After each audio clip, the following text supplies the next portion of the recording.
So it is time to clean our hydroponic system.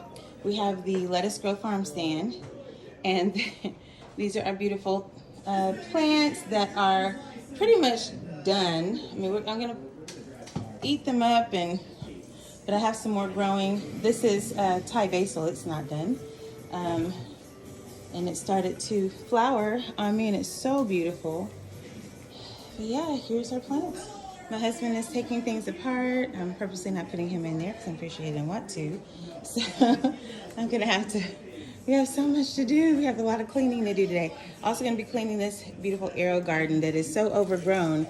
This is, I think this one is Greek basil and some green onions and lemon balm that has served us so well. I'm gonna harvest it all, clean the system down, and I'm going to put the beans over here because beans just have not done great in my system. They're producing well, but the leaves are getting burned by the lights.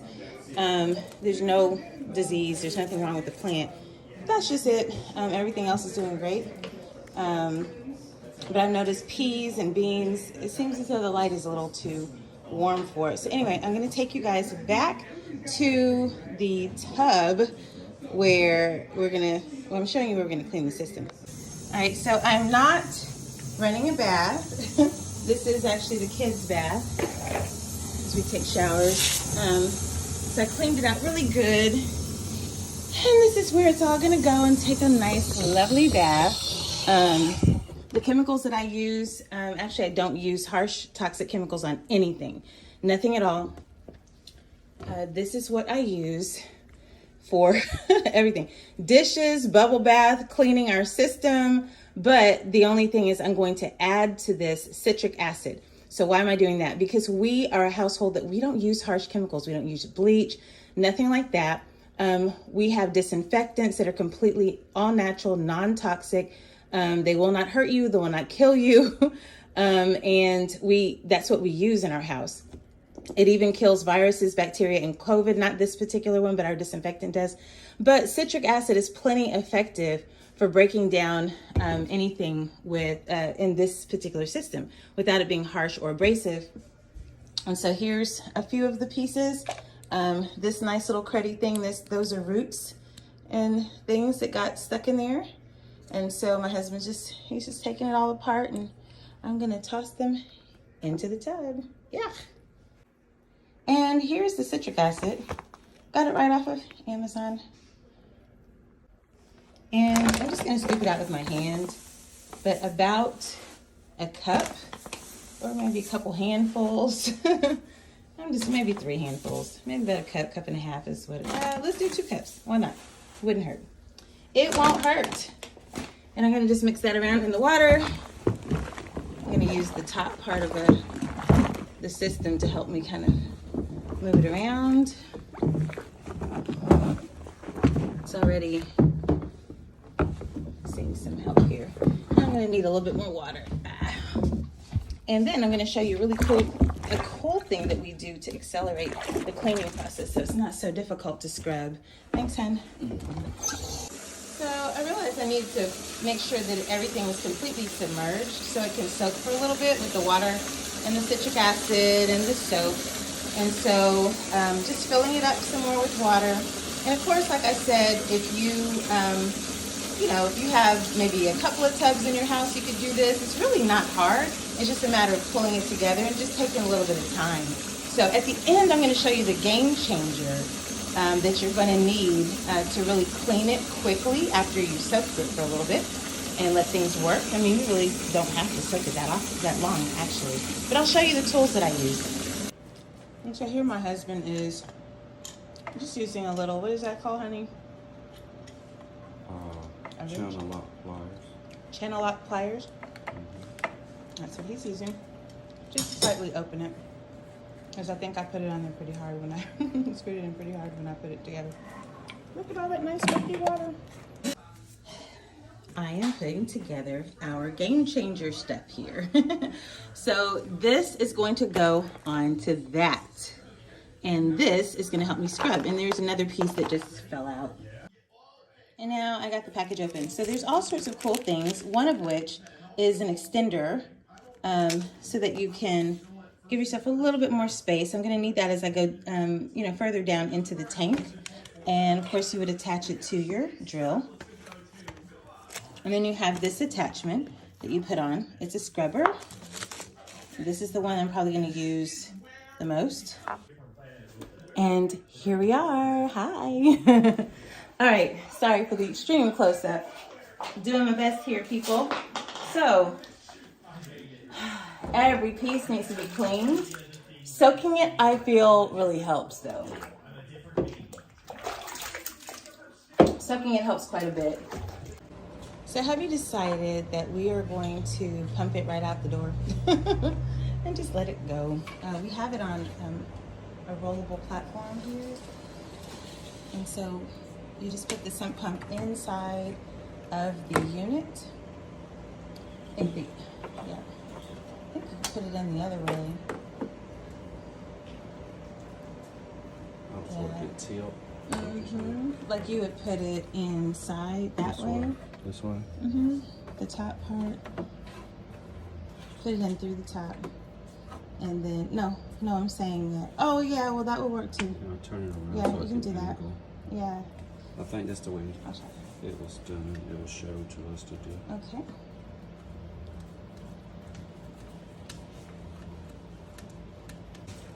And then he's going to turn it around.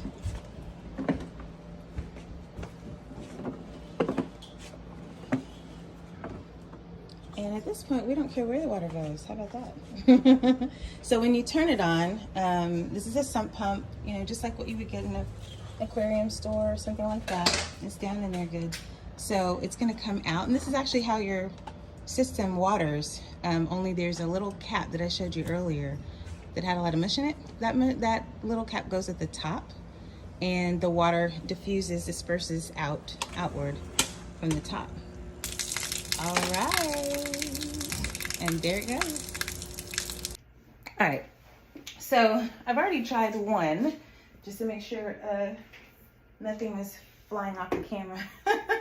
So when you're changing your drill bits, guys, you do it this way by,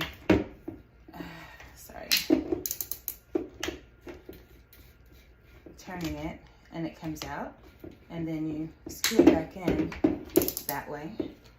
That lets me know it's ready.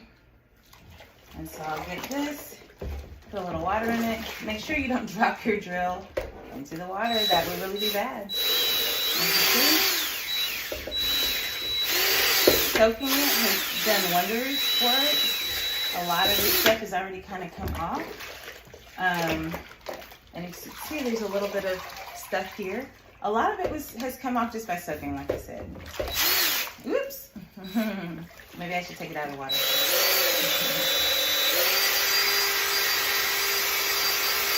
And so the reason why, I don't know if you can hear me, but the reason that I use citric acid is because citric acid helps to inhibit bacterial growth. And it's a great cleaner. It's a great addition to your cleaning solutions. And and if you notice, it's actually in some non-toxic cleaners already. And so we are a non-toxic home. So whatever we have here, we try to make sure there's nothing toxic in the house. So if you saw all of the debris, I don't know if you can see it, all down here at the bottom of the water, all just from soaking it in the right thing to make everything so easy. And I've seen other people that have done this with Dawn Power Wash and that kind of thing. And it's like they were scrubbing for a while, even with their drill. And I actually respect those people very much, because it's what kind of helped me to learn more about the Lettuce Grow Farmstand, like stay-at-home mom. Just loved her. Loved everything that she had out there, because it helped me to know that I could do this. From everything from planting, killing any bugs, if you do have any bugs that show up in your system, how to do it without putting toxic chemicals in. I mean, all of that. And literally everything just melted. I've been looking at this stuff for a couple of months. I feel like if any of you have any other suggestions or things that you've tried or used, put it in the comments below. I'd love to hear your methods and share it. The community wants to hear from you. And it's done. And so what I'm doing is I'm taking these pieces and I'm putting it in my shower. And I will show you that in just a second. So what I've decided to do to clean this, I just cleaned it with the drill, but I'm sticking this down into this little nook here. And just run it across, run it around, just to get into the grooves. Everything else looks really great and it's clean. Y'all, it's done. Awesome. All right, and this is our shower. It's much, much easier to clean than I thought. So I haven't cleaned the big piece yet, but I'm about to do that now. All right, so Heavy is just taking the brush and cleaning it. He has a little bit of, let's see, what is it? Oh, that, okay, yeah. He has that in there. Same thing I used in the other part. Is it pretty easy to clean off, honey? Mm-hmm. Oh, cool. Just this brush helps me to get in between the cracks. Yeah, that's what I was thinking too. And then what he's gonna do is the wires, he's gonna wipe them down. Correct. Yeah. And I'm gonna take this big thing outside and see what I'm gonna do. So I said that I don't use Dawn Power Wash, right? Because I don't. But I do reuse and repurpose things. So when we decided to switch over from non-toxic chemicals to, from toxic chemicals and from, chemical-based versus non-toxic cleaners, I decided to use this because it has an amazing sprayer on it. So I rinsed it out, cleaned it out real good, and I use it. So this is what we're gonna do. We're going to spray this down. As I did see stay-at-home mom doing this with her Dawn Power Wash. So I'm going to just go around it and spray it. Now, I don't know how easy it'll be to clean this particular one out because it hasn't been soaking. So my husband's gonna take it outside. It's 20 gallons. It's kind of hard to fill it up, like we did the other thing, submerge it. So we may not be able to do that unless we use the sump pump, which we can still do that if we want, but probably not. So see you in a second. So my husband's out here about to clean and there are mosquitoes everywhere. There's standing water. I could pour the water out, but all the bugs are gonna fly up. And so I'm choosing violence and chaos upon the bugs. We are in the deep south. And so all this stuff needs to be cleaned out really good anyway. But I am using this, mosquito bits. It's non-toxic and it's also what we use in our system. Just need a little bit for something this size. I see some of them flying out. All they need to do is soak in there a little bit. It's gonna kill the bugs and the larvae. And it's great for standing water and for your farm system. And here's my husband getting it clean. And so this is the soapy water process, and I'm doing something, oh, let me see this nice lovely stuff that my daughter did. But yeah, he's cleaning it up. And here's our garden subsequently. So you see there's a lot of deposits that are on here from just some splashing, a little bit of seepage from the unit. And this part is a little bit different because you can't soak this. These are the lights for the unit. Can't soak it, not if you want it to work again. So, but I'm doing the soapy water process first, where I'm just wiping it down, wiping it off, all the crustiness, which I didn't have to do. You can kind of get some of this part wet right here. But this is where some of the wires are going to be in there, so you want to be careful. But yeah, just kind of cleaning it, wiping it down, and being really, really careful not to get all of it wet. So I probably shouldn't even put it in there, honestly. Let me turn it over. It's not really hard. It's just a process, You do it like maybe if you have your unit inside, you only need to clean it like 2 or 3 times a year. I'm choosing every 5 months because 4 months, I probably could have gone 6, but I didn't want to. And I wanted to go ahead and clean it because I was about to reset some of my plants and Just want to start over fresh. So it's already starting to look pretty clean. Hopefully you guys are seeing all of this.